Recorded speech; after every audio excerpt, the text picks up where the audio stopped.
year. They were the 7th seed in the West.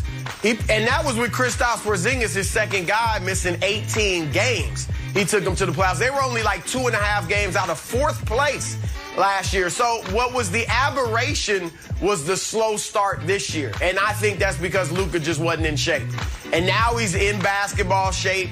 He's playing at the top of his game. 30 points, 8 assists, 8 rebounds during that stretch you've talked about where they've won 8 of 10. Remember, they only need to get into the top 10 because you're in the play-in game. I guarantee you they'll do that. Let me throw this out there, too. Luka's shooting 44% from 3 over the last month. If he's going to do that, he's unstoppable. Yep. All right, now you know what? Broussard, every once in a while, I'm this close to being like, you know what? I don't even know why I like Chris Broussard.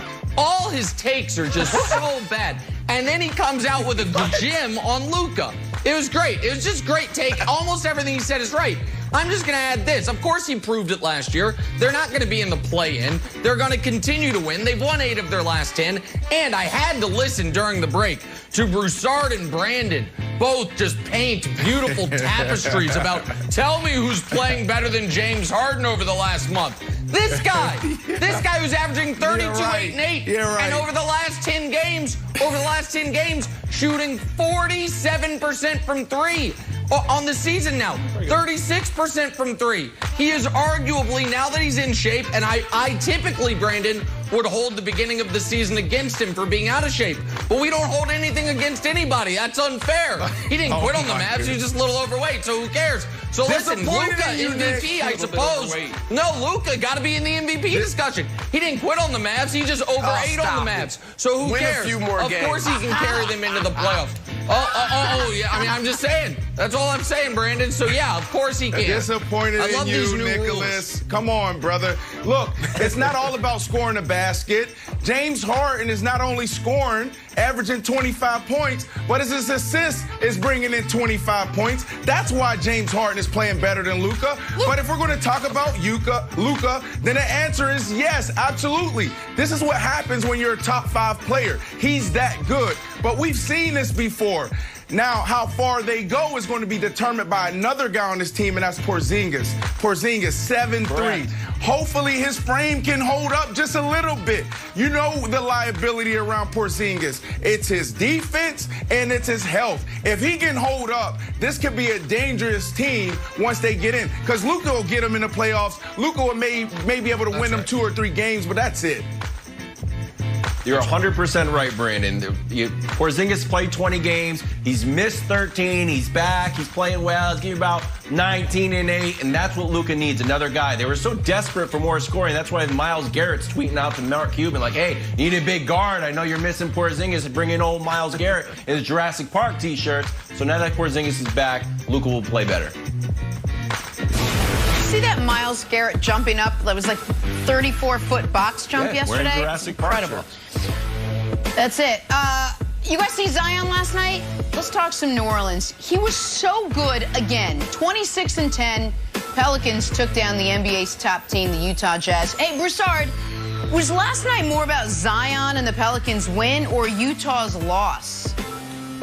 Well, let me not just ignore the Jazz. They've now lost 3 of their last 6, all right? So we can put all the talk about them being the 2014 Spurs or one of those Warriors teams. We can put that to bed, all right? They're coming back to the pack. But I had to say that, but this is more about New Orleans. And look, they've won 8 of their last 15, which for a young team like that is a nice stretch. And it coincides with Zion having the ball in his hands. Give Stan Van Gundy some credit. He's put the ball in Zion's hands a little more. Not exclusively, which I don't want that. But occasionally Zion's running a high pick and roll. He's even playing some point guard. And that gives the defense a different look, which I like. His numbers are great, 27 points a game during that stretch. Here's the other thing. We know Brandon Ingram's playing well. And then Lonzo. During this last 15 games where they've gone 8-7, Lonzo is really acclimating to being not the point guard all the time. He's averaging 17 points and shooting 46% from 3. In New Orleans, they have a poor man's big 3 developing with Zion, Brandon Ingram, and Lonzo that maybe eventually can turn into a real big three. There it is. It's cute right now. Maybe it'll be handsome in a few years. Oh, look at that. There you go. You said it. The kid from Spartansburg Day, Zion Williamson. This era has begun. And last night, it wasn't about Zion. It wasn't about Ingram. It was about the last guy that you threw into the big three, Chris. And that's Lonzo Ball. Lonzo Ball is the reason why this team has been playing really well the last couple weeks. What happened the last couple weeks? J.J. Redick pulls over Lonzo and says, buddy, you got to be more aggressive. What are you doing? We need you. Come on, man. Step into your own. And that's what he's done. So last night was about Lonzo Ball finally becoming part of the big three. Okay, so quick note on Zion, and then I'm going to get to the Jazz. Listen, everyone, if you have a chance, should go back and watch that third quarter last night. Because what Zion did to Rudy Gobert and just getting to the rim at will against the Defensive Player of the Year in the NBA was magnificent. And, by the way, updated NBA player pyramid coming out tomorrow. Total vindication for Zion's spot on the pyramid, which Chris Broussard, I think Broussard had him beneath Chris Boucher on his player pyramid. So vindication for Zion's spot on the pyramid. Now, to the Jazz. Throw him under the bus. Folks, NBA Twitter, stop treating the Utah Jazz like my mother used to treat Brussels sprouts. Like, I know they're terrible, I know you hate them, but you've got to eat them. Grown-ups eat them. They're good for you. There are no added vitamins and minerals from appreciating the Jazz ball movement. They're not a contender. They're not interesting. They don't have a superstar. Nobody actually cares about them outside of Salt Lake City. And you don't get some badge of NBA true fan for being like, you know what? I love the way the ball just pops from Ingles to Bogdanovich. Shut up. You're pretending to like watching them play. You don't actually like watching them play. Jazz and now, as they come back to the pack, with everyone now can ignore them Nick, the way we're supposed to. It's enough. No, I'm just being honest. They treat them like they're the NBA's vegetables. Like, you don't have to like them, but you don't have to, but you have to eat them. No, I don't. I don't actually, Wilds. Oh my goodness. You know what I like about watching the Jazz? The ball movement and the way the ball pops from, Broussard to Ingles. They're really moving around. They're a balanced squad, Nick. I know you're going to say they're not a superstar. I'd argue that Spider is a superstar in the making. He's not super duper star. He's not an immortal god, but he's right there on the cusp. Stay tuned for your player pyramid. We'll see where he is. Not a terrible loss for the Jazz here. Here's why. Broussard, you'll like this. Nice balance. Nice balance. Bojan 21, Gobert 22, Donovan 21, Clarkson 20 off the bench. See, you talk about the Jazz and they roll tape. You talk about the Jazz, Jenna, and they're like, move on to interesting teams. They move on. That does get Nick excited. LeBron and Lakers, they're back in action tonight. Lakers playing the Suns, Devin Booker and the Suns. Lakers have won 2 in a row. Booker coming off a season-high 43. Little must-watch TV tonight. Broussard, what are you most looking forward to in this one?